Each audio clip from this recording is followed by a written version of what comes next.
Hello guys, in today's video I'm gonna show you how to fix Rocket League not responding easy and quick. If you want to fix this problem, all you need to do just go to settings and then go to privacy, scroll down until you find here background apps,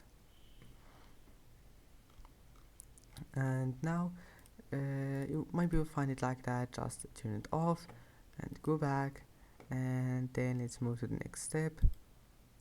Go to task manager, go to this one, you will find it like that, and when you find it like that, if you find it like that, click more details and then click memory.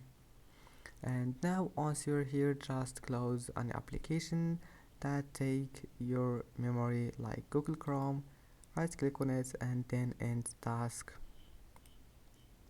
And that's it. I hope that can help you, and that's it for today's video. Don't forget to like and don't forget to subscribe, and thank you for watching this video until the end, and see you in the next video.